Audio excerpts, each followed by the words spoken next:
My son-in-law accused me of taking the family heirlooms right in front of my grandkids, yelling, "Thief! Get out of our house." My daughter just stood there, staring at the floor without saying a word. But when I reached into my purse and pulled out the hidden camera video, their faces instantly went pale. Can you imagine being pushed so far, so utterly betrayed by your own flesh and blood, that you, a 65-year-old widow, find yourself in an electronics store, clutching a hidden camera, desperately trying to catch your own family in a lie? Because that's exactly where I was, my world shattered. The air in that sterile electronics store felt suffocating, heavy with unspoken desperation. Outside, the early spring wind off the Chesapeake Bay whipped through the streets, chilling me to the bone, but it was the cold dread in my stomach that truly cut deep. There I stood, nodding vaguely at a young salesman. He couldn't have been much older than my grandson, Noah, as he rattled off technical jargon about motion sensors and continuous recording. "You said you want to keep an eye on your cat when you're away, Mrs. Caldwell," he'd asked, holding up a tiny, button-sized device. "Oscar," I called my imaginary cat. It was a lie that came surprisingly easily to my lips, far easier than admitting the crushing, humiliating truth.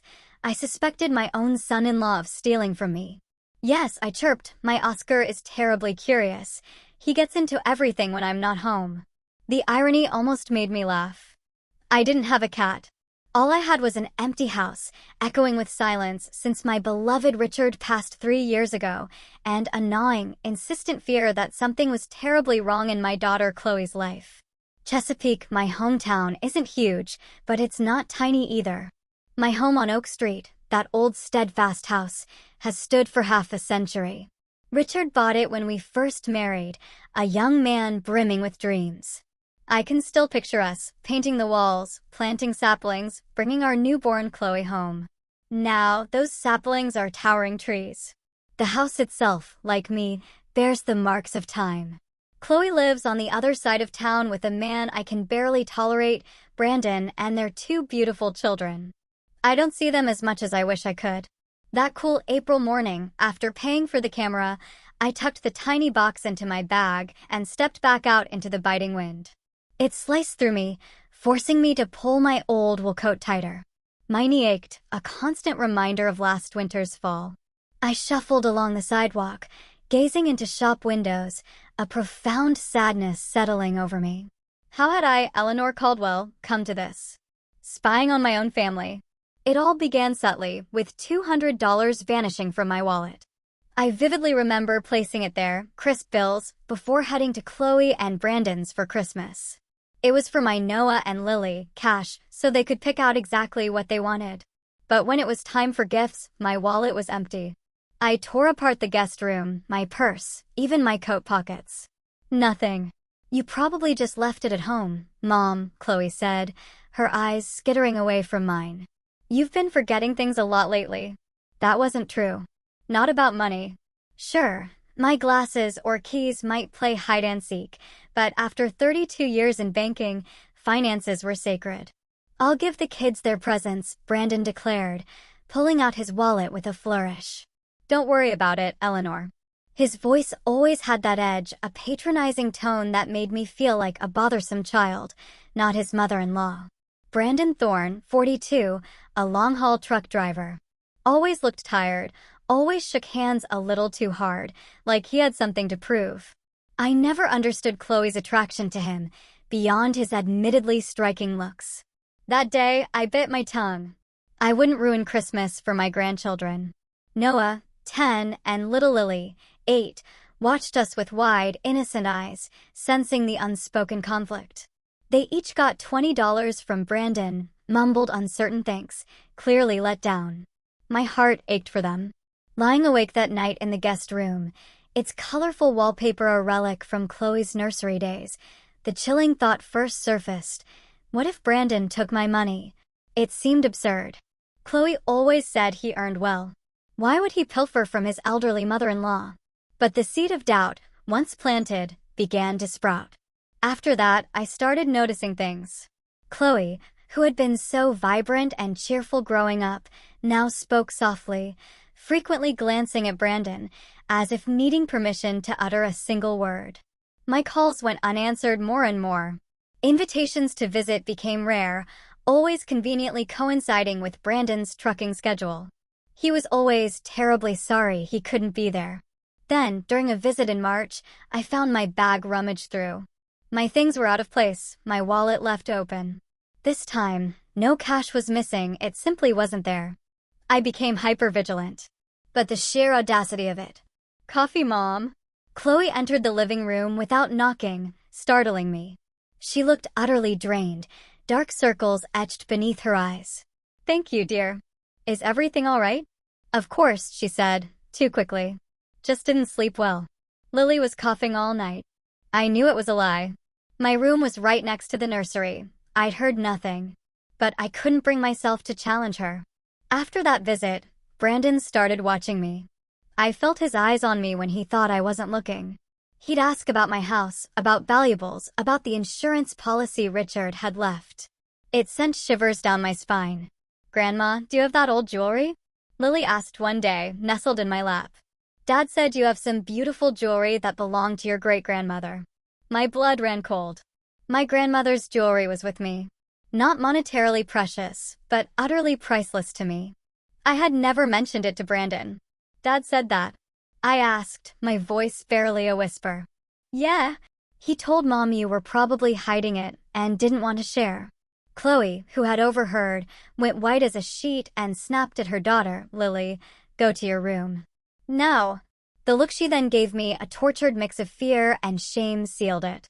Something deeply, profoundly wrong was happening in that house. I replayed it all on the bus ride home, watching Chesapeake blur by. I thought about it opening the door to my silent house. I thought about it cooking dinner for one. Richard, my dear Richard, would have known what to do. He always had a solution. But Richard was gone. Now it was up to me. That evening, curled in my armchair by the window, wrapped in a blanket, I made a silent vow. The next time something disappeared during a visit, I would find out who was responsible. And that's how this tiny camera ended up in my bag. I felt like a ridiculous spy from one of Richard's old movies. Embarrassing? Absolutely. Necessary? Without a doubt.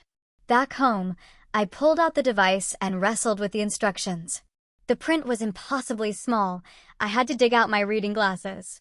The technical jargon was a blur, but I grasped the essentials: motion activated, records to a memory card, viewable on a computer. A computer. Another hurdle. Chloe had given me an old laptop years ago, mostly for photos of the kids and a bit of news. Could I actually view these recordings? "You'll figure it out, Eleanor," I muttered aloud, startled by how much I'd begun talking to myself since. Richard's passing. You're not that old yet. For the next 2 days, I turned my bedroom into a practice ground. I positioned the camera, checked angles, downloaded, and reviewed. More than once, pure frustration had me wanting to toss the whole thing in the bin. But stubbornness has always been my secret weapon. By Friday, I felt like a covert ops expert, or at least a highly proficient user. Just in time, Chloe called. An invitation for Sunday lunch. "Brandon will be home," she said, her voice unusually subdued. "He wants to talk to you about something important." Her tone sent a prickle of unease down my spine. When I pressed if everything was okay, she swiftly changed the subject. Sunday morning, I packed a small overnight bag. Chloe had insisted I stay. Clothes, toiletries, medication, and my secret weapon, the camera, carefully nestled in my makeup bag. Their house was typical suburbia in a newer part of Chesapeake: neat lawn, kids' bikes on the driveway, indistinguishable from a dozen others. Nothing like our old house on Oak Street, where every creak and crack held a memory. Chloe opened the door before I could even knock. She looked frantic, but forced a smile. "Mom, I'm so glad you're here." Her hug was fierce, almost desperate. I caught the scent of her shampoo, the same one she'd used as a teenager. "Is something wrong, dear?" I whispered. "No, of course not," she retorted, far too quickly. "Come in, the kids have been asking for you." Noah and Lily burst into the hallway, a whirlwind of joyful noise. Noah, tall for 10, with serious eyes so like Richard's. Lily, a freckled sprite, her pigtails bouncing. "Grandma, did you bring anything?" Lily blurted out. Lily. Chloe scolded. That's not how we ask. It's all right, I smiled, pulling two small packages from my bag. Of course I did. A book for Noah, who devoured adventure stories, and a new set of colored pencils for Lily, who shared my love for art. Thank you, Grandma, Noah said formally, his eyes already sparkling at the book. Lily just launched herself into my arms, squeezing me tight. Her small, warm body pressed against mine, and for a precious moment, everything was simple, clear. For these children, I'd endure any tension. Kids, go to your rooms. Brandon's low voice cut through the air. Let Grandma rest from her trip. He stood leaning against the doorframe, tall, dark hair just starting to gray at the temples. Outwardly, a handsome man, if you ignored the cold, calculating glint in his eyes when he looked at me. Hello, Brandon, I said, drawing myself up. Decades in banking had taught me composure even in front of the most unpleasant individuals. Eleanor, he nodded, unmoving. I trust the trip was fine. Fine, thank you. I'll take your things to the guest room, Chloe interjected, practically snatching my bag. You and Brandon talk while I do that. My stomach clenched. The camera was in that bag, but refusing Chloe would only raise suspicion. Of course, dear. Thank you. Chloe rushed off, leaving me alone with my son-in-law. My heart hammered against my ribs. If he finds the camera, come into the living room, Eleanor, Brandon said, gesturing. We really need to talk. I followed, bracing myself, wondering what fresh hell awaited me. Money? The house? Richard's insurance? But the conversation that followed was nothing I'd expected. When I finally retreated to the guest room late that night, a wave of relief washed over me. The camera was still safe in my makeup bag. With trembling hands, trying to be utterly silent, I wedged it between the books on the shelf. Perfect. It had a clear view of the entire room, especially the spot where I usually left my bag. Tomorrow, I'd have answers. The morning arrived with the irresistible scent of pancakes and the joyous sound of children's laughter. I lay in bed, listening to the house come alive. It was Noah's 11th birthday. 11 years ago, I'd held him in my arms for the first time, tiny, red, and wailing. Richard had tears in his eyes that day, though he denied it later. Something just got in my eye, Eleanor, he gruffly explained, wiping his cheeks. Sunlight streamed through the curtains, a perfect birthday gift from the weather. I slowly sat up, my joints aching. At 65, your body reminds you, every single morning, of every year you've lived. Reaching for my glasses, my gaze drifted to the bookshelf, to the small, inconspicuous device hidden amongst the well-worn novels. It was still there. Grandma, are you awake? The door burst open and Lily, already in her frilly party dress, rushed in. Mom says come for breakfast. Good morning, sunshine, I smiled, watching her bounce with excitement. Tell Mom I'll be down in 10 minutes. And Dad said we're having guests tonight. Lily chattered on. And a big cake. Noah will make a wish. He will, I nodded. Now let Grandma get dressed. When Lily darted off, I went to the window. The serene view of manicured lawns, identical houses, and parked cars seemed so peaceful. It was hard to reconcile that image with the turmoil I sensed brewing beneath the surface in Chloe's home, the exhaustion in her eyes, Brandon's increased irritability. Yesterday's conversation with him had been unsettling. I'd expected questions about my finances, but Brandon had talked only of work, a promised promotion, plans for a new car. It felt like he was trying to convince himself, or me, of his financial stability. Everything's going great, Eleanor, he'd insisted. Soon, we'll even be able to send the kids to private school. But his eyes betrayed him. Anxiety? Fear? I couldn't quite place it. After dressing, I carefully slipped the camera's memory card into a secret pocket in my purse. Safer with me than left in the room. The kitchen hummed with the rich scent of coffee and a cheerful bustle. Chloe, at the stove, worked her magic. Noah set the table while Lily, perched precariously on a chair, hung colorful paper garlands. Happy birthday, dear, I said, hugging Noah. He leaned into me for a fleeting moment, then pulled away, already too old, too shy for open affection. He was growing up so fast. Thanks, Grandma, he mumbled, resuming his task. Mom, coffee. Chloe turned, and my breath caught. A bruise, attempting to hide beneath her makeup, bloomed under her eye. My heart ached. I knew that look. Don't look. Don't ask. Everything's fine. A mask she'd perfected over years of marriage to Brandon. I'd love to, dear. Can I help with anything? No, you're a guest, she replied, too quickly. Just sit with the kids. We ate breakfast without Brandon. Chloe explained he'd gone across town for the birthday cake. His absence was a palpable relief. The children spoke louder. Chloe even managed a few genuine smiles. Grandma, did you bring me a present? Noah asked, finishing his pancakes. Noah, Chloe scolded again. That's not how we ask. It's all right, I ruffled his hair. Of course I did, but let's wait until all the guests are here tonight. His gift, a radio-controlled model airplane kit, was hidden in my bag. I'd saved every penny from my modest pension for that. After breakfast, the children dashed off to prepare for the party, leaving Chloe and me alone in the kitchen. She washed dishes in silence, avoiding my gaze. Chloe, I said softly, using her childhood nickname. What's going on? And don't tell me everything's fine. Her hands froze in the soapy water. For a moment, I thought she might break down, but she just sighed deeply. It's just stress, Mom. Work at the hospital, the kids, the house. You know how it is.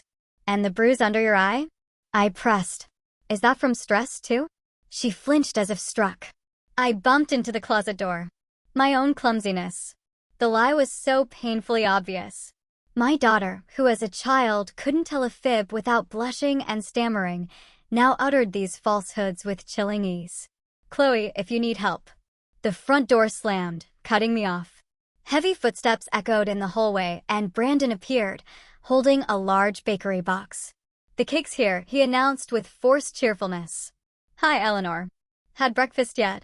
Yes, thank you, I replied, watching Chloe instantly transform. Her shoulders straightened, a forced smile pasted on her face as she fussed with the coffee pot. Honey coffee?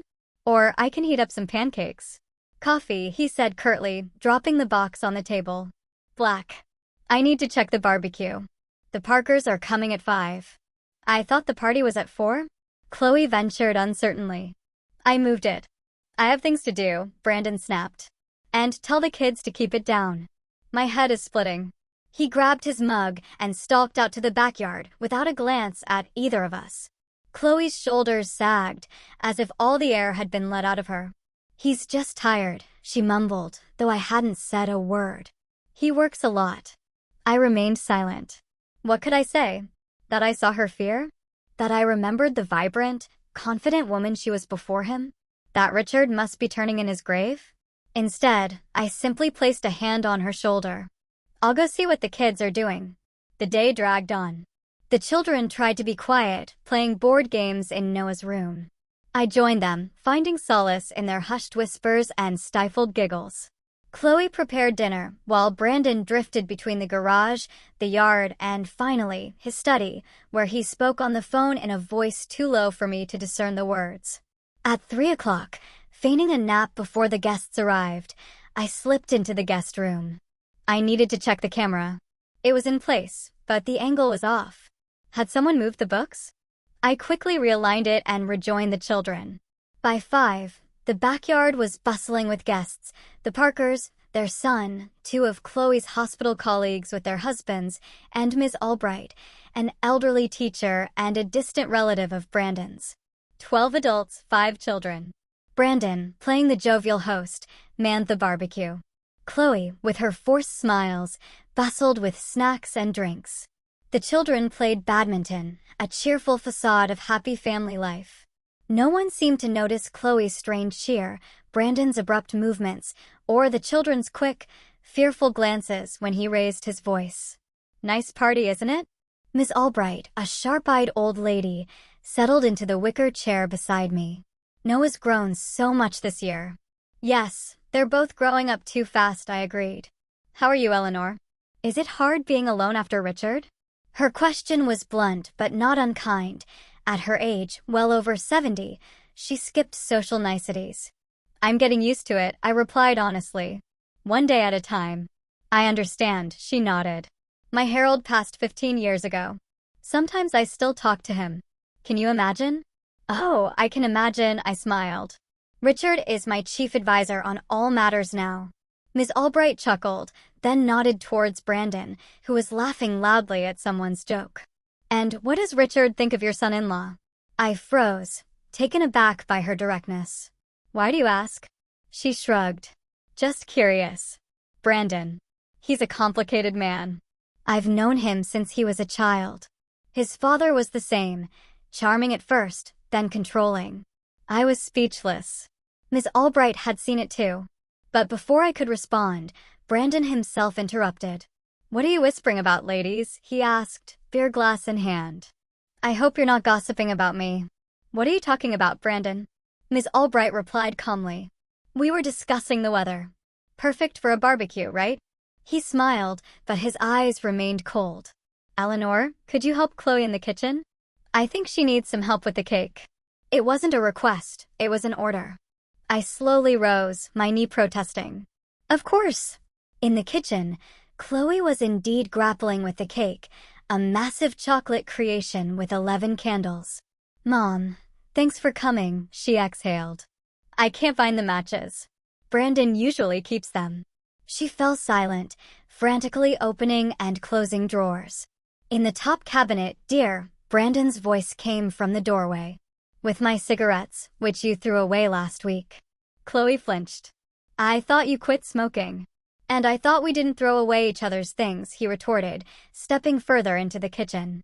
But I'm not angry, sweetheart. It's a holiday. He put his arms around her shoulders, too tightly, judging by her wince. I turned away, pretending to search for cake plates, my stomach churning. By the way, Eleanor, Brandon said to me. I found an old box in the attic. I think it's yours. With jewelry in it. I froze. My box?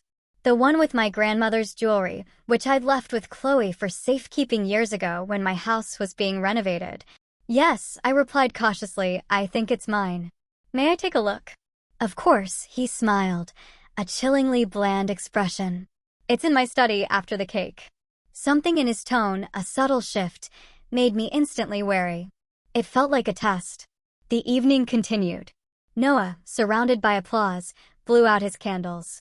Brandon delivered a touching speech about what a wonderful son Noah was becoming. From the outside, it was a picture-perfect family. But I saw Chloe's rigid shoulders, Noah's forced smile as he basked in his father's rare approval. When the cake was eaten, presents exchanged, my airplane was a hit. And guests began to trickle out, the children, exhausted, retreated to their rooms. Chloe started clearing the kitchen. Come on, Eleanor. Brandon appeared beside me as I folded leftover napkins. I'll show you that box. I followed him into his study, a small room crammed with a desk, computer, sports trophies, and photos of Brandon in suits. On the desk, unmistakably, was my box. The carved wooden box my father had brought back from Europe after the war.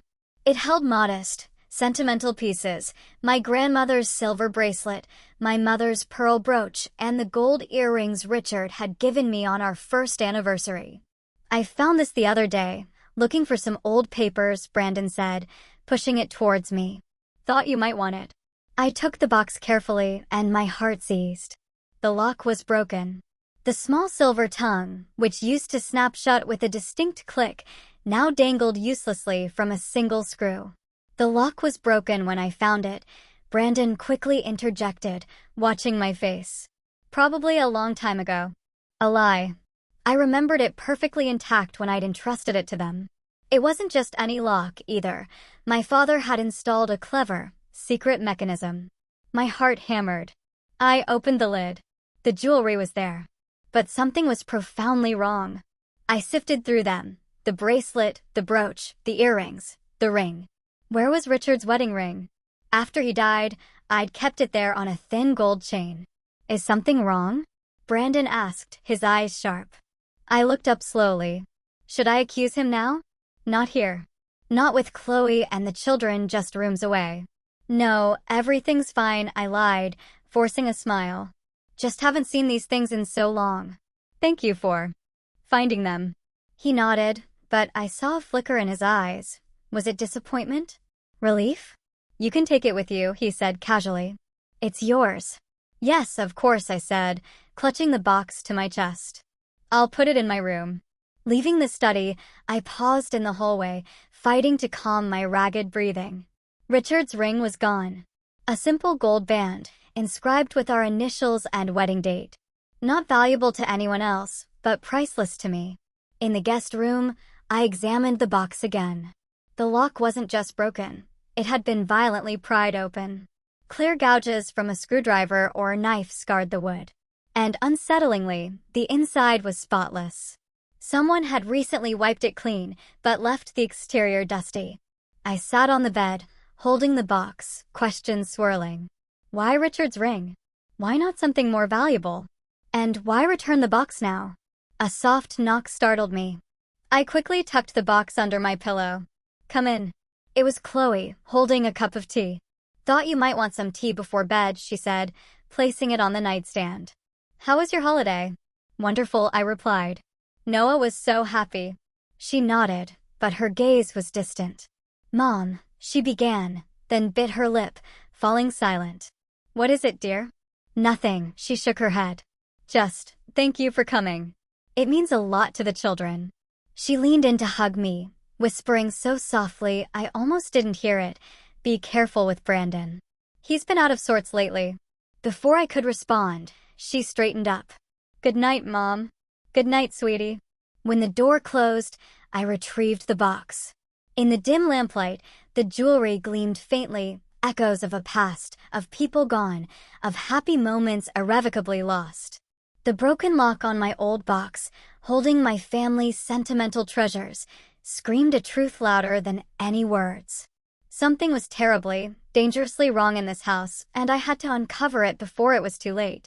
The morning dawned cloudy, a distant rumble of thunder echoing the storm brewing inside me. Heavy gray clouds clung to the sky, a fitting backdrop.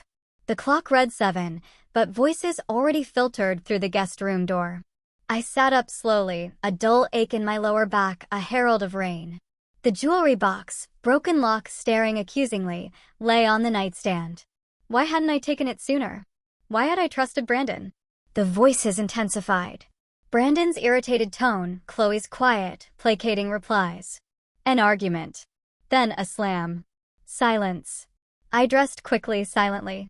A simple house dress, flat shoes, minimal makeup.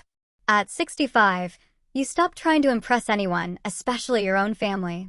As I combed my graying hair into a simple bun, I caught my reflection. How quickly time had flown.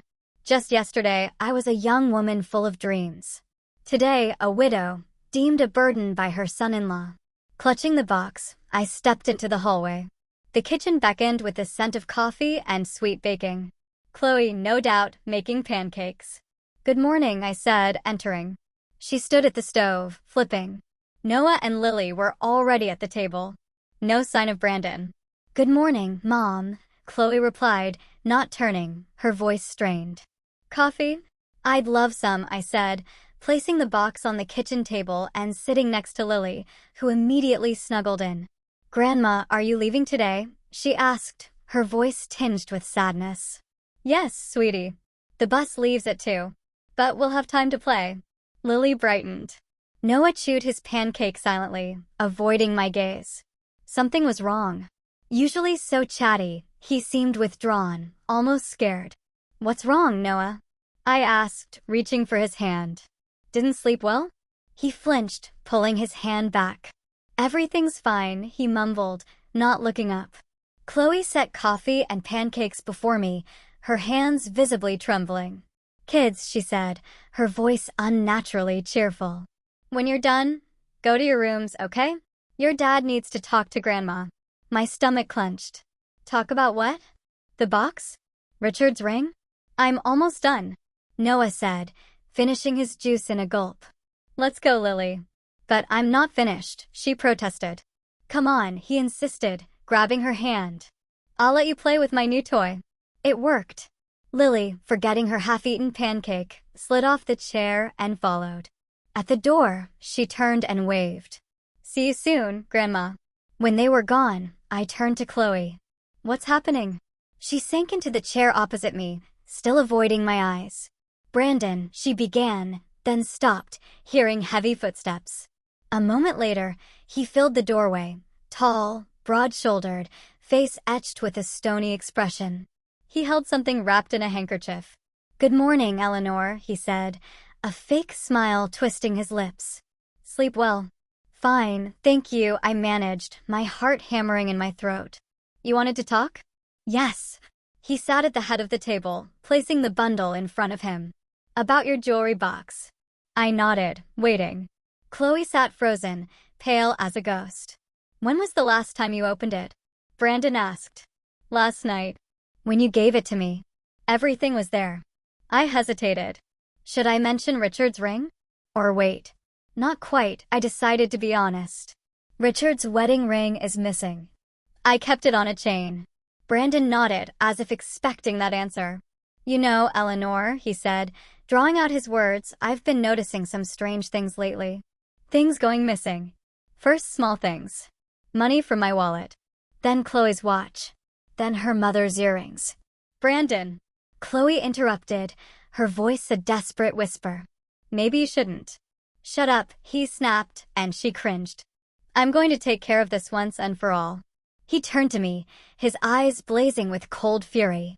And yesterday, I decided to check your jewelry box, Eleanor. And do you know what I found? He unfolded the handkerchief, and a gold ring with a small diamond glinted on the table. My mother's engagement ring. It disappeared a month ago. I stared at the ring, utterly bewildered. I'd never seen it before. It's not mine, I said firmly. I never took your things, Brandon. Don't lie to me. He slammed his fist on the table, making the cups jump. It was in your jewelry box. You took it when you stayed with us last month. That's not true, I insisted, fighting to keep my voice steady, though I was trembling. I'm not a thief, Brandon. And you know that. I know, he sneered bitterly. All I know is that ever since Richard died, you've been complaining about money. I know you're jealous of our house, of our life. I know you don't approve of me as your daughter's husband. And this is your way of getting back at us. By stealing our things. Chloe sobbed quietly, burying her face in her hands. I looked at her, pleading, expecting her to leap to my defense. But she remained silent. Chloe, I said, my voice raw with anguish. Tell them the truth. You've known me all your life. You know I would never. Mom, she finally said, her voice barely audible. Just admit it, please. It'll be easier for everyone. I froze, utterly unable to comprehend what I was hearing. My own daughter. My flesh and blood. Betraying me. Validating these monstrous lies. Stripping me of the last shred of respect my grandchildren had for me. I will not confess to something I did not do, I declared, tears burning in my throat. Never. Brandon shook his head, feigning regret. Then I'm very sorry, Eleanor, but I have to ask you to leave. Right now. I can't allow you to stay in my house, around my children. But Dad, Noah began. Grandma's bus isn't until 2. It doesn't matter, Brandon cut him off. She'll find somewhere to go, won't you, Eleanor? I looked at them. Brandon, triumphant. Chloe, broken. The children, terrified. And something inside me withered and died. Not just faith in family or hope for justice, but a part of my very soul. A pain far deeper than anything I'd felt after Richard's death. I'm leaving, I said, standing. But know this, I never took what wasn't mine. Never.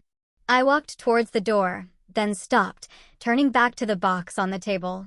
This is mine, I said, snatching it and clutching it fiercely to my chest. And I'll prove my innocence, I promise you.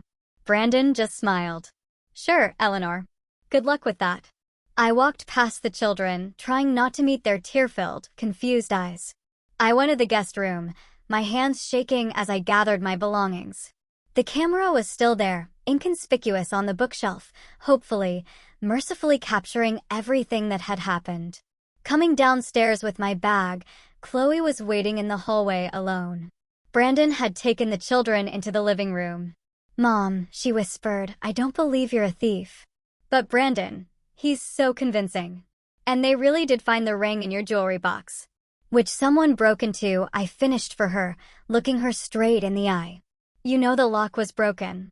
You know I would never take something that didn't belong to me. I know, she lowered her gaze, tears streaming down her face. But I can't do anything. He controls you.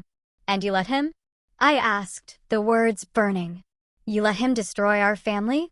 Humiliate me in front of my grandchildren? How can you, Chloe? You don't understand, Mom, she sobbed. You don't know what it's like. I do, I said, suddenly so bone-tired that my anger drained away, replaced by a hollow ache. I know more than you think. And I'll help you, even if you couldn't help me. I opened the front door. It had started to rain. A light, cold drizzle, seeping into my bones. Perfect weather for the hardest day of my life. Goodbye, Chloe. Mom, wait. She grabbed my arm. Where are you going? It's raining, and the bus won't be here for hours. I'll find somewhere to go, I repeated Brandon's words with bitter irony. Don't worry about me.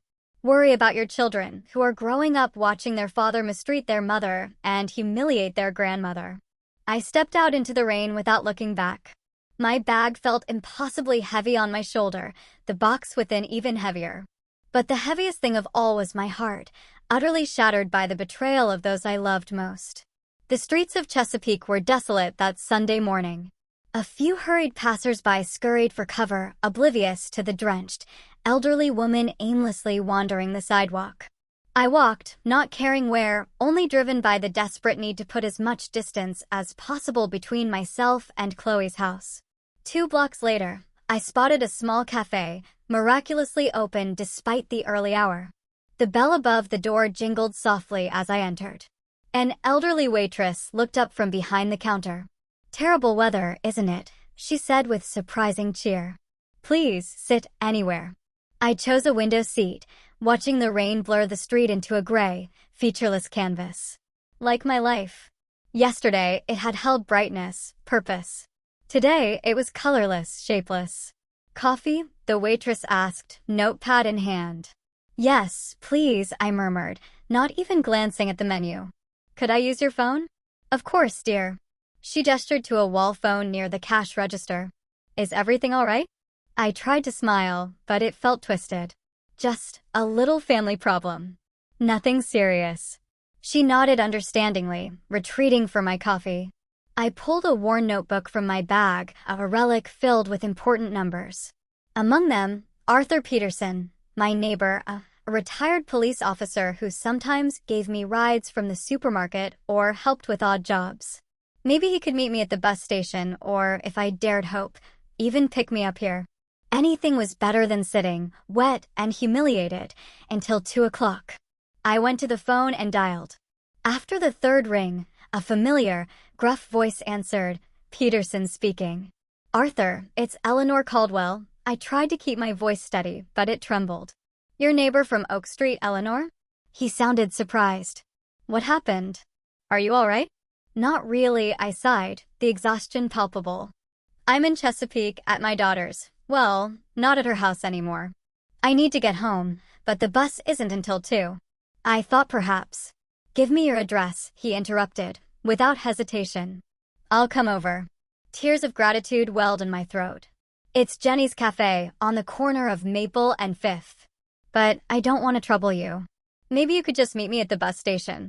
I'll be there in 40 minutes, he said firmly. Don't go anywhere. Back at my table, I wrapped my hands around the hot coffee cup, trying to coax some warmth back into my chilled body. My wet clothes clung to me, my gray hair had escaped its bun, damp strands plastered to my face. I must have looked like a madwoman. What would Richard say if he saw me like this? He'd probably scold Brandon first, then Chloe, then pull me into a hug and say, Eleanor, old girl, don't let them get you down. You're stronger than you think. My hand instinctively went to my wallet, to the memory card from the camera. A tiny piece of plastic, holding the potential to prove my innocence. I had to watch that recording. Now, the rain intensified, drumming against the cafe windows. I sat, staring out, utterly crushed. My son-in-law had accused me of theft in front of my own grandchildren. My daughter hadn't lifted a finger to defend me. And now here I was, soaking wet, alone in a strange cafe, waiting for a stranger who had shown more kindness than my own family. That memory card, my only fragile hope, felt so distant, so unreal. All that remained was the raw, brutal pain of betrayal and the piercing cold of that rainy April morning, sinking deep into my very core. Arthur Peterson arrived exactly when he said he would, 40 minutes later. Seeing his old blue Ford pull up, a wave of profound relief washed over me, so potent I nearly wept. He stepped inside, shaking rain from his worn leather jacket, spotting me instantly. Tall, a little stooped, with a thick gray mustache and sharp blue eyes, the quintessential retired cop, his observational skills still razor-sharp. "Eleanor," he said, his gaze assessing me quickly. "You're soaked to the bone." "I wasn't in the rain long," I replied, pushing myself up. "Thank you for coming, Arthur. I don't know what I would have done." "Don't mention it," he waved off my thanks. "I was heading into town for a new garden hose anyway. Ready?" I nodded, reaching for my wallet to pay for the coffee.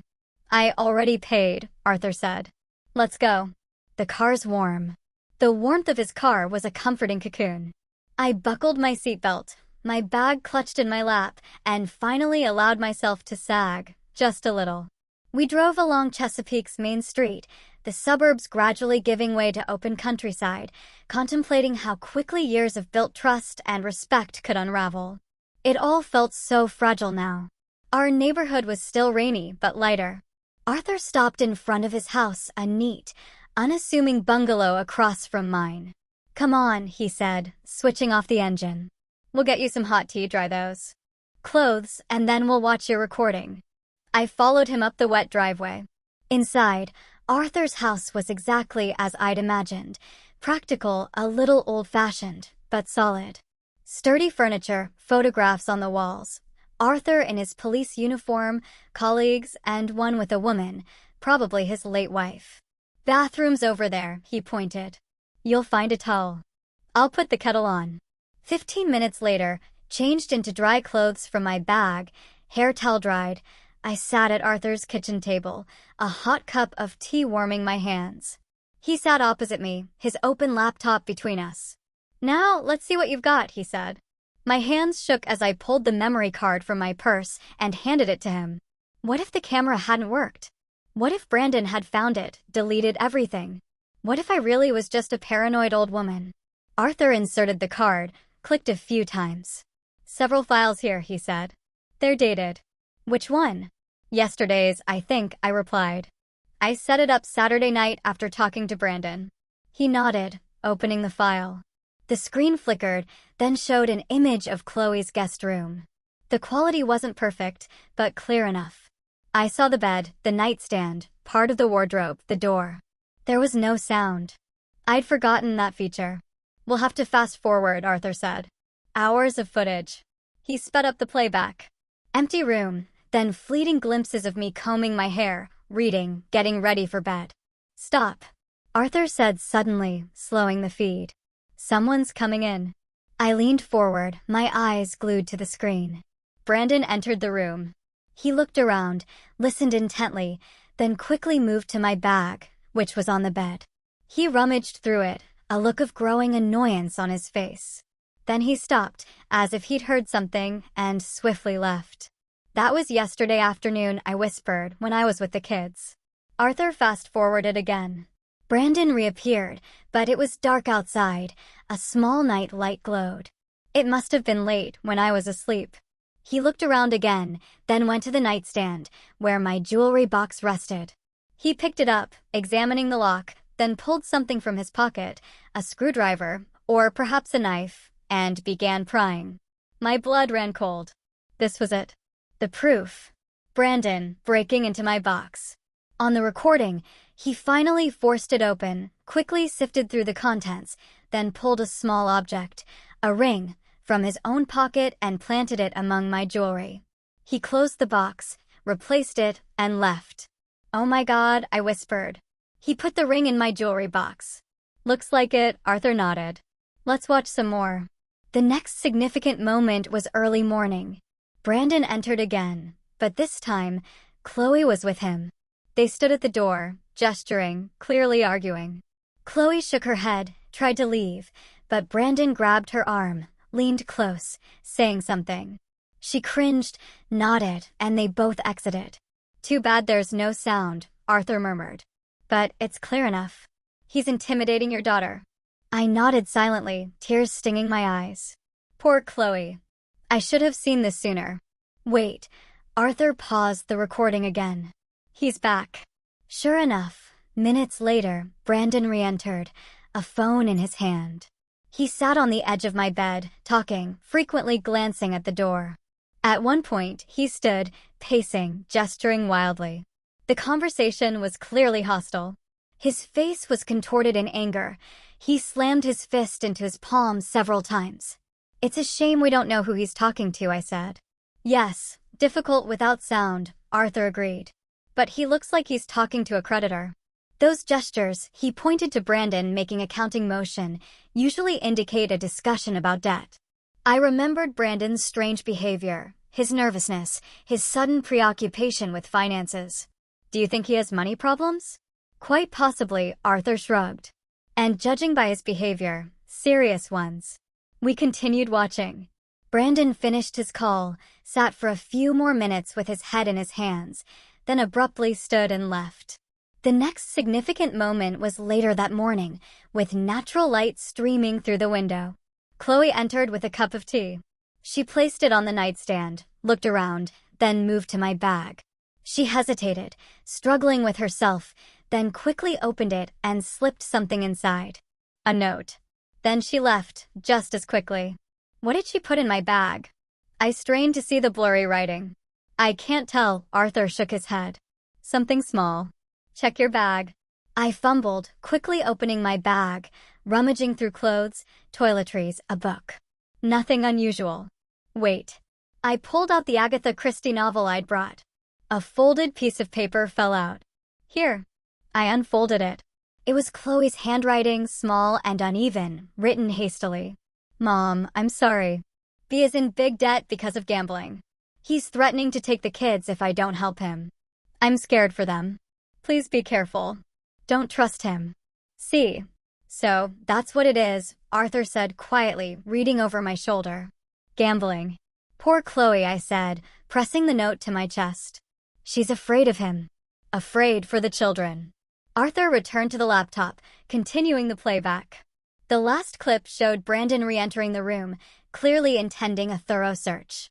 He checked drawers, under the bed, and even rummaged through the books on the shelf where the camera was hidden. For a heart-stopping moment, I held my breath. He was about to find it. But Brandon was in a hurry, distracted, and missed the tiny device. He continued his increasingly irritated search, found nothing, and slammed the door as he left. That's where the recording ended. I leaned back, stunned by what I had witnessed. "Now it's clear what happened," Arthur said, closing the file. "Your son-in-law is deep in gambling debt. He needed money, desperately. So he tried to eliminate you as a problem by framing you for theft. Maybe he hoped for insurance money from the jewelry, or just to deflect suspicion from himself. But why involve the children? I still couldn't fathom such cruelty. Why humiliate me in front of them?" "To solidify your guilt in everyone's eyes," Arthur explained. "Children are honest. If they didn't believe you were a thief, they might have questioned him, defended you. Brandon needed to turn them against you." I saw Noah and Lily's terrified, confused faces, their eyes filled with tears. Brandon hadn't just taken their grandmother. He'd shattered their innocent belief that those closest to them were always honest and kind. "What am I supposed to do now, Arthur?" I asked, utterly lost. "I have the recording. But who would believe an old woman accusing her son-in-law of forgery?" Arthur stroked his mustache thoughtfully. "The police are unlikely to get involved in a family dispute without clear evidence of violence," he said. "But the recording is a strong start. We need more information about Brandon's debts. Who does he owe? How much? How serious are his problems?" "I don't know," I shook my head. "Chloe never mentioned financial difficulties.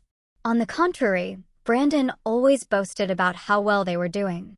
"Typical of gamblers," Arthur snorted, maintaining the appearance of prosperity until the very end. "And your daughter's note confirms he's threatening her and the children. That's serious." I reread Chloe's note again. I'm scared for them. What exactly did she mean? Physical violence? Threats to take away her parental rights? Either way, my daughter and grandchildren were in danger, and I was sitting here, helpless, miles away. We have to go back, I declared firmly. Show Chloe the note. Convince her to leave Brandon, take the children. Arthur shook his head. Not so fast, Eleanor. If Brandon owes dangerous people serious money, a direct confrontation could be dangerous. We need a plan. What plan? My patience was wearing thin. Every hour my grandchildren spend with that man could be dangerous. I understand your concern, Arthur said gently. But let's think rationally. If we just barge in there with accusations, Brandon will deny everything. He'll say the recording is fake, that you fabricated it out of revenge. And Chloe, I'm afraid she might not support you publicly if she's truly afraid for the children. He was right. Chloe had already shown that her fear of Brandon outweighed her love and respect for me. We couldn't count on her suddenly finding courage. What do you suggest? I asked, forcing myself to calm down. Arthur stood, pacing the kitchen, deep in thought. First, we need to copy this recording, he said. Just in case. Second, find out more about Brandon's financial situation.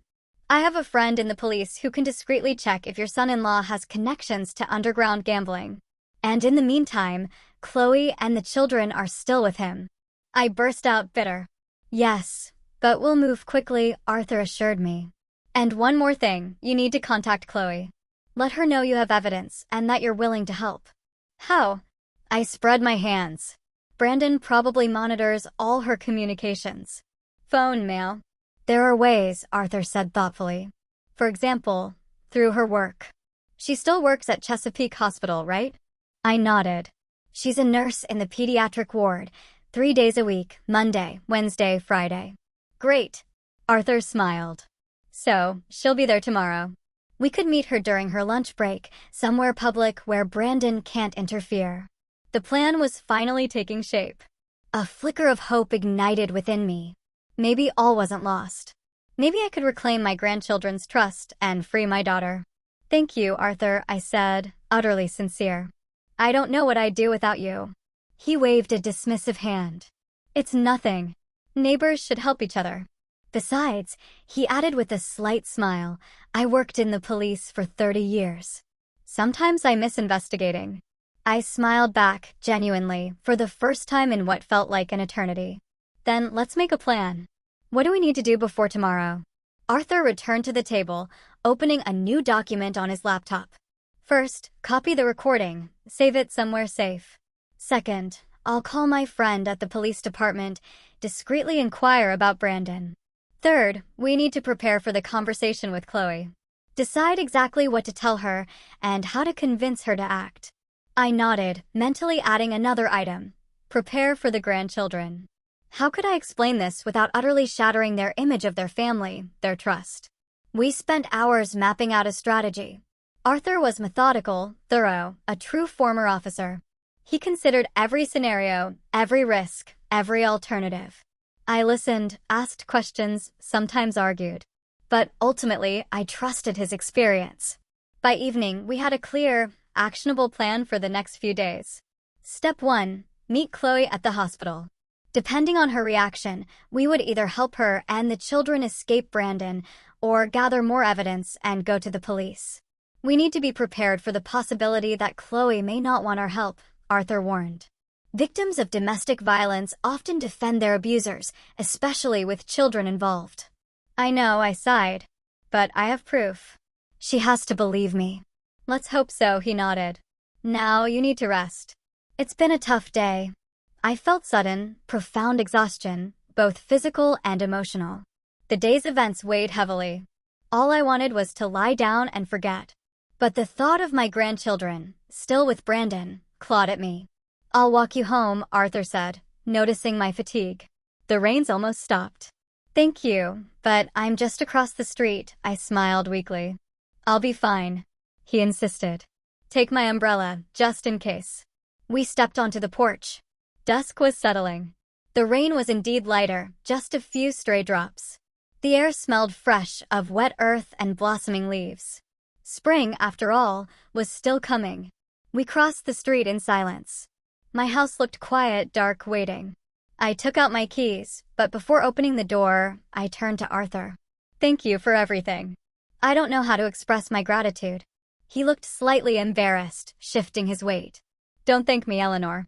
Just get some rest. Tomorrow's an important day." I nodded, a lump forming in my throat. It was strange how a near stranger had shown more concern than my own family. Though perhaps Arthur wasn't such a stranger anymore. We'd been neighbors for over a decade, exchanging pleasantries, helping with small things. But only today had I truly understood his quiet strength. "See you tomorrow," I said, opening the door. "See you tomorrow," he nodded. "Call me if you need anything anytime." Inside, the familiar scent of old wood, books, and lavender sachets filled the air. Everything familiar, safe. Yet, for the first time in years, the house felt too empty, too quiet.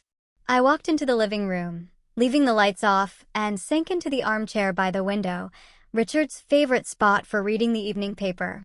Now I needed his advice more than ever. "What would you do, Richard?" I whispered into the quiet.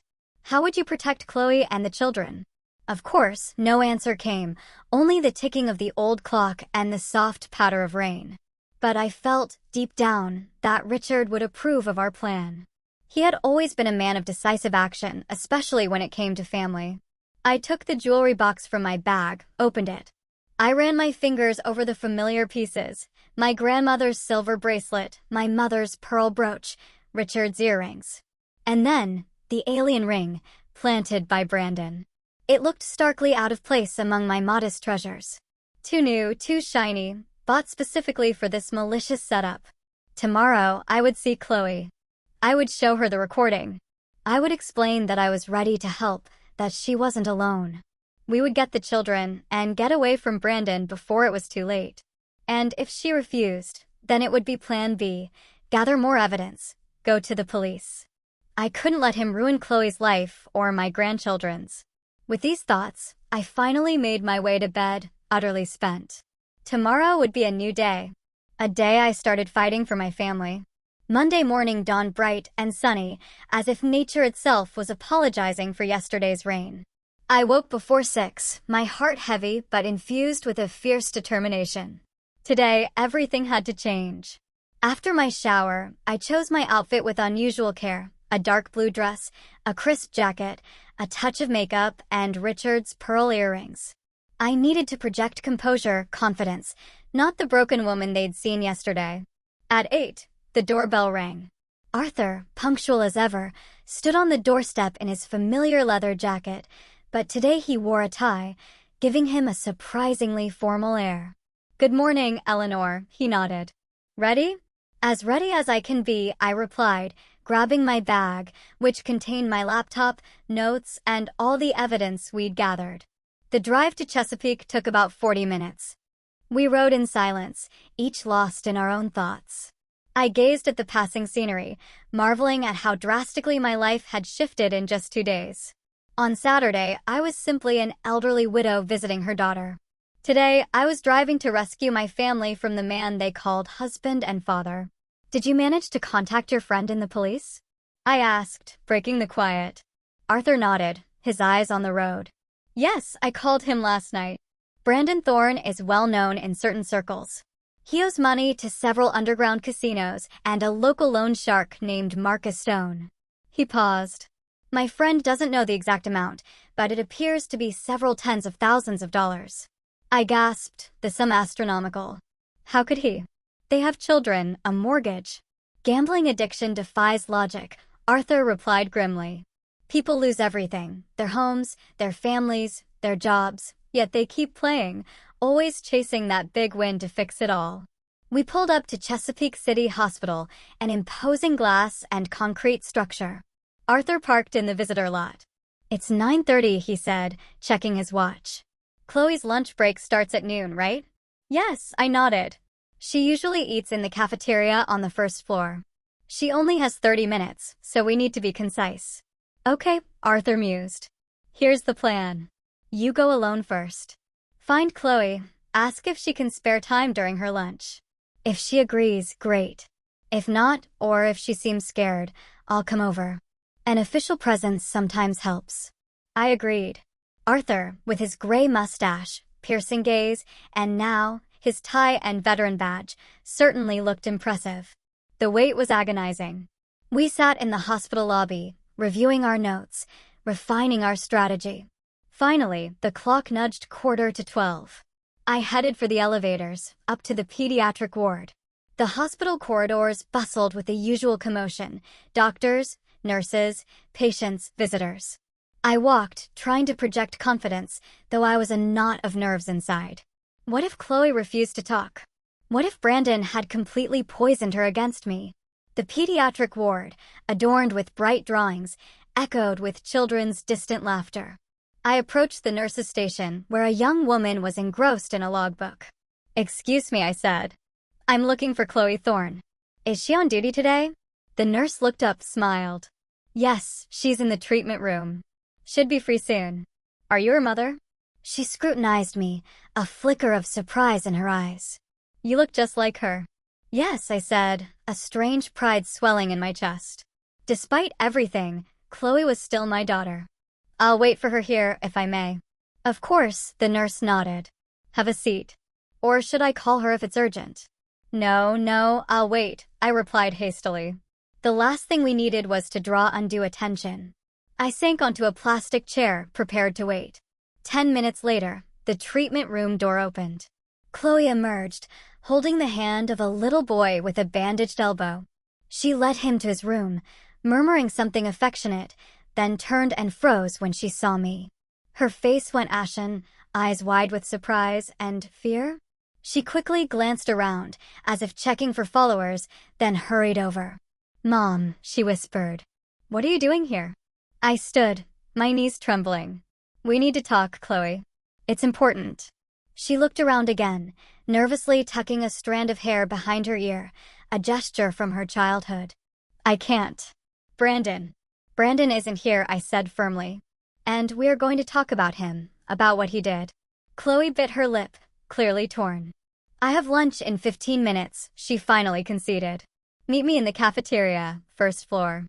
The table in the far corner by the window." "Okay," I nodded. "And Chloe, I have a friend with me. A former police officer. He wants to help." She flinched, but nodded again. "Okay. Just be careful. Brandon sometimes shows up unannounced." Descending to the cafeteria, I found Arthur already seated at a corner table, 2 cups of coffee before him. "She's coming," I announced, sliding into the chair opposite him. "In 15 minutes. Arthur nodded, unflappable. "Okay, how did she seem?" "Scared," I replied honestly. "And afraid Brandon might show up." "Is that possible?" "She said he sometimes comes by unannounced." Arthur frowned. "Then we need to be ready to act fast. Did you bring your laptop?" I patted my bag, nodding. "And all the documents." Exactly 15 minutes later, Chloe entered. She'd changed from her scrubs into jeans and a sweater, her hair pulled back. She looked utterly drained, tense. Spotting us, she froze for a heartbeat, then walked purposefully to our table. "Hi, Mom," she said softly, sitting beside me. She turned to Arthur. "You must be Mom's friend." "Arthur Peterson," he said, extending his hand. "Nice to meet you, though the circumstances aren't ideal." Chloe shook his hand cautiously, then turned back to me. "I only have 25 minutes. What's going on, Mom?" I took a deep breath, steeling myself. "Chloe, I know the truth. About Brandon. About his debts, about the ring he planted, about everything." Her eyes widened, her face draining of color. "What are you talking about?" "I have proof," I interrupted, pulling my laptop from my bag. "I set up a camera in your guest room. It recorded Brandon putting that ring in my jewelry box."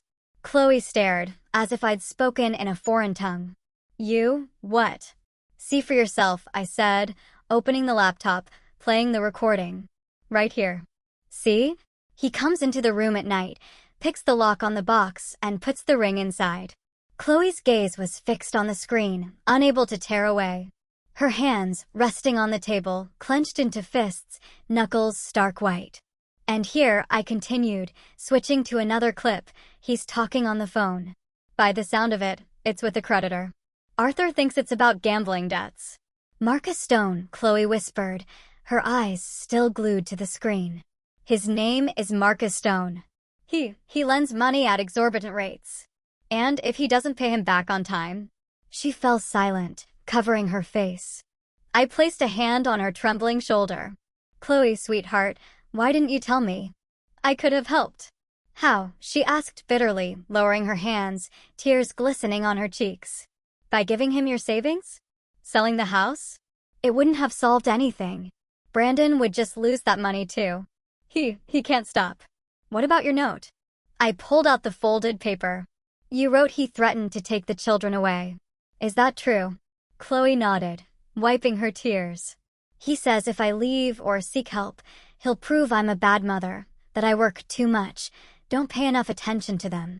He'll fight for full custody and won't let me see them.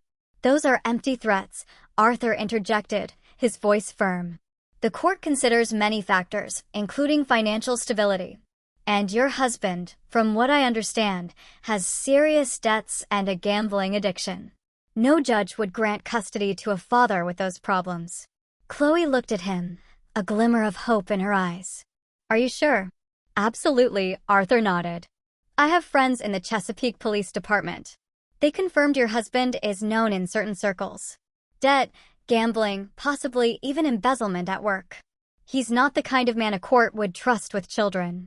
Chloe began to cry again, but this time, it seemed more from relief than despair.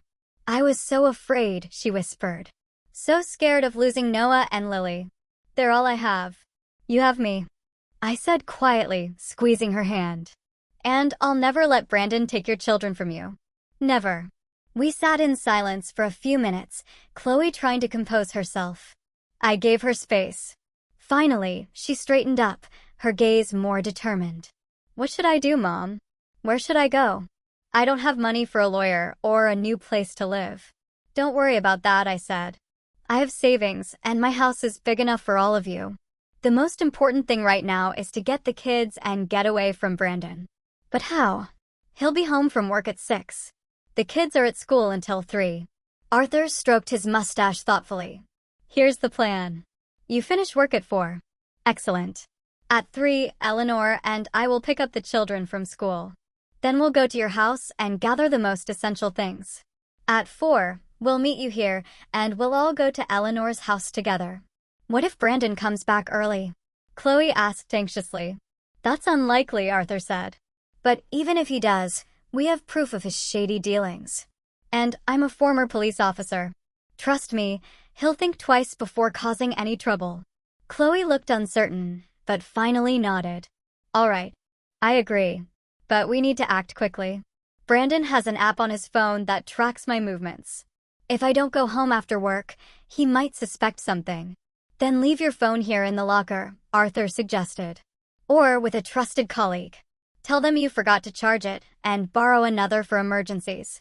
That's fine, Chloe nodded. I have a friend, Jessica. She'll help. Great.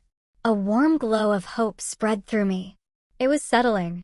We'll pick up the kids at 3, then go to your place for your things, and meet here at 4. Chloe suddenly squeezed my hand. Mom, I feel so guilty. What happened yesterday? I should have stood up for you. I should have told the kids the truth. I'm such a coward. No, sweetie, I stroked her cheek, just like I used to when she was small. You're not a coward. You're a mother who fears for her children. I understand that. And I don't hold it against you. Chloe clung to my hand, closing her eyes. Thank you, she whispered. I don't deserve a mother like you. You do, I said firmly. And you deserve even more. Now, go to work. I'll meet you at 4. She nodded, stood, hugged me tightly for a moment, then quickly left the cafeteria, wiping her eyes. She's strong, Arthur remarked when we were alone. She'll be fine. Of course she will, I nodded. She's my daughter. The next few hours stretched in agonizing anticipation. Arthur and I meticulously reviewed the plan, preparing for every contingency, compiling documents in case Brandon involved the police. At 2:30, we drove to Chesapeake Elementary, A typical one-story school with brightly colored walls and a sprawling playground. We parked nearby, waiting. At 3, the bell shrieked, and a cascade of children, chattering and laughing, spilled out. I spotted Noah and Lily first. They walked hand in hand, backpacks bouncing. Noah, serious and thoughtful as always, Lily, a bundle of pure energy. My heart ached, a tender pang mixed with anxiety. How would they react after yesterday's trauma? I stepped out of the car and waved. Noah saw me first. He stopped abruptly, pulling Lily back, a kaleidoscope of emotions flashing across his face. Surprise, embarrassment, uncertainty. "Grandma!" Lily shrieked, breaking free and running towards me, throwing her arms around my legs. "Grandma, you're back." I bent down, hugging her tightly, tears blurring my vision. "Of course, I'm back, sweetheart. I promised I'd prove my innocence, remember?" Noah approached slowly, still hesitant. "Dad said you weren't coming back," he said quietly, his gaze fixed on the ground. "He said you." "I know what he said," I replied gently. "But it's not true, Noah. And I have proof. Do you want to see it?" He nodded, still unable to meet my eyes. "Then get in the car," I said, gesturing towards Arthur's vehicle. "I'll explain everything on the way." "Where are we going?" Lily asked, still clutching my hand. "Does Dad know?" "We're going to your house to get your things," I answered honestly. "And then to mine. You'll be staying with me for a while." "And no, Dad doesn't know yet. But Mom agrees. We just spoke to her." Noah frowned, clearly confused, but dutifully climbed into the car. Arthur introduced himself, trying to appear friendly, a challenging feat given his stern demeanor. On the way to Chloe's house, I showed the children selective clips from the recording, only the parts where Brandon planted the ring. I judged them too young to grasp the complexities of his debts or threats. "See," I said when the clip ended. "Dad put the ring in my box, and then he accused me of stealing it." "But why?" Lily asked, puzzled. "Dad said stealing is wrong." "Why did he do it himself?" "Sometimes adults do wrong things," I replied cautiously, especially when they have problems. "What kind of problems?" Noah pressed, seeming to understand more than he let on. "Adult problems," I evaded. "The important thing is that I've never taken anything that didn't belong to me. And I'll never lie to you." "I promise." We pulled up to Chloe's house. It looked exactly as it always had, a neat cottage, a trimmed lawn. Hard to believe such terrible secrets festered behind its cheerful facade. "Do you have a key?" Arthur asked, stopping the car. I shook my head. "No, but the kid should." "I do," Noah confirmed, pulling a key on a lanyard from his backpack. "Mom gives it to me when we get home from school before her." We entered. Everything looked normal, clean, tidy. No trace of yesterday's drama. "Okay, kids," I said firmly. "We need to gather your things. Just the essentials, clothes, school supplies, favorite toys. Everything should fit into one suitcase each." They nodded, dashing off to their rooms. I followed, helping them choose. Arthur went to Chloe's bedroom to pack her things, saving precious time. Half an hour later, 3 suitcases stood ready, one for Noah, one for Lily, and one for Chloe. I added a few more family photos, some documents I found in Chloe's desk, and her laptop, potentially holding important information. "All done," Arthur said, loading the suitcases into the car. "Now, we need to get to the hospital by 4. We were just about to leave when a familiar black pickup truck pulled into the driveway. My heart plummeted. Brandon. He was back early. "It's Dad," Lily exclaimed, looking out the window. Arthur made a split-second decision. "Kids, get in the car, quick," he commanded. "Eleanor, you too." "I'll talk to him." "No," I said firmly. "I have to be here. This is my family." Arthur started to argue, but seeing the steel in my eyes, he just nodded. "All right. But you kids get in the car." Noah and Lily, frightened and confused, obediently climbed inside. Arthur and I stepped onto the porch just as Brandon emerged from his truck. He froze, then his face contorted with rage.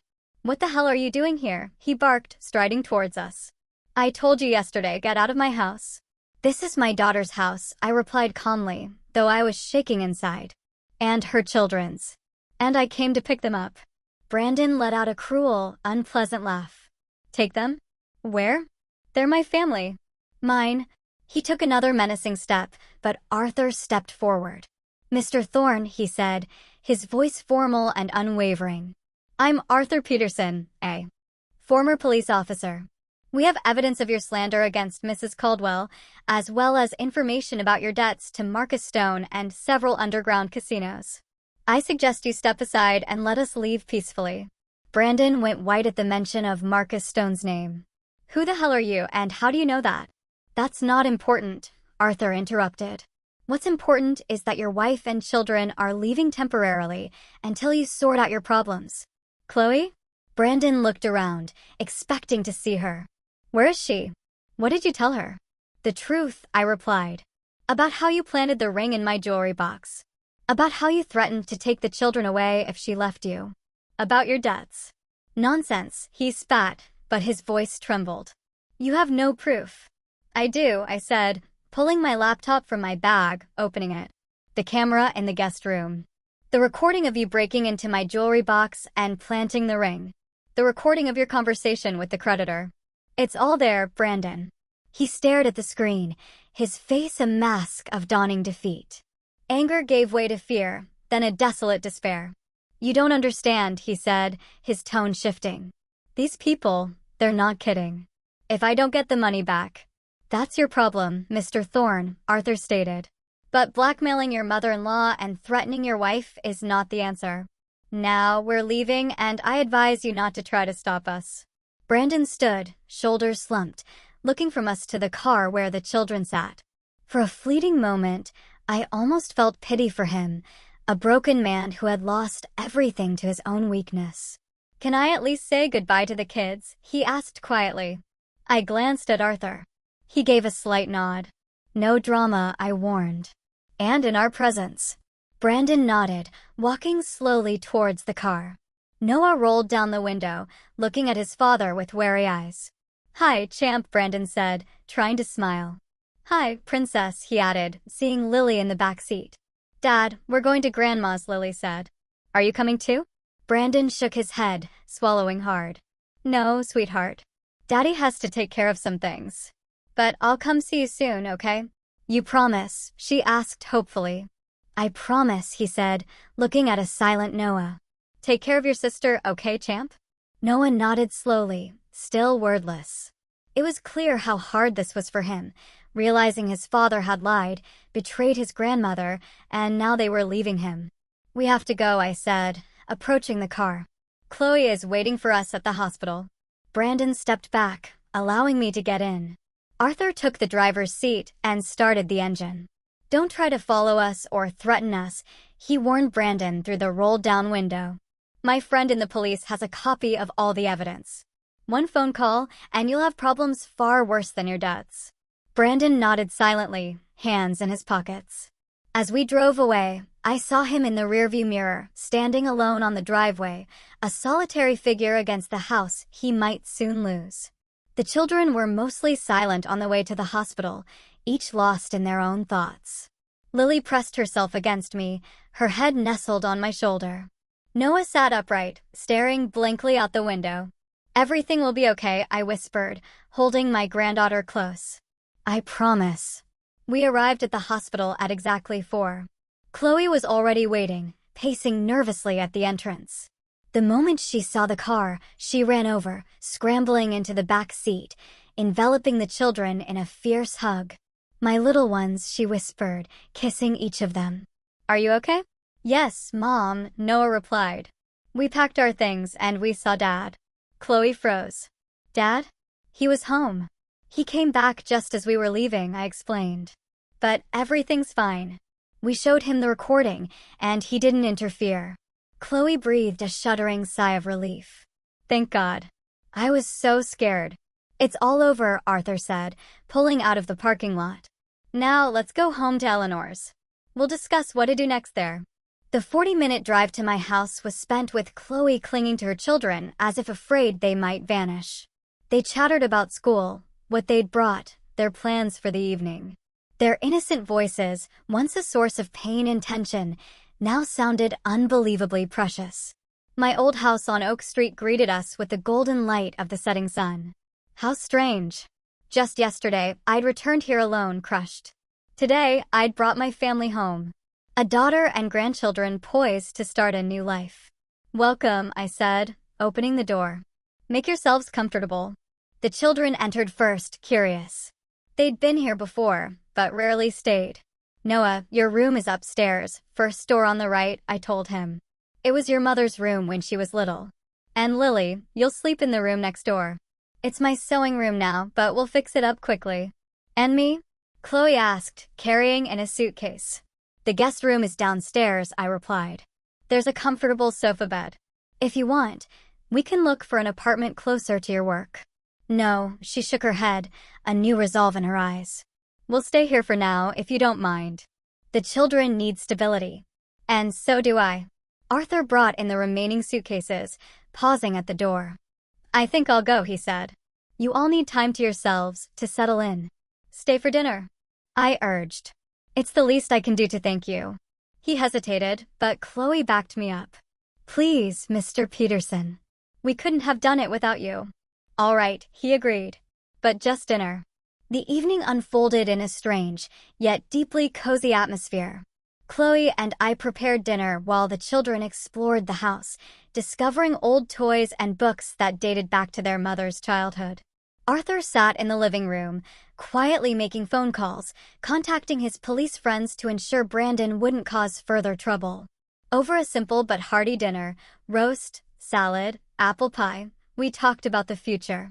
Noah and Lily would continue at their school for now, Chloe driving them on her way to work. We discussed finding a good lawyer for the divorce and custody arrangements. I offered to help with the down payment if Chloe decided to buy her own place. Mom, I can't accept this money, Chloe objected when the children had gone off to play, leaving us with our tea. You can and you will, I said firmly. This isn't a gift. It's an investment in your future, in my grandchildren's future. Arthur, listening, nodded. Your mother's right, Chloe. Besides, I think you should go to court not just for a divorce, but for compensation.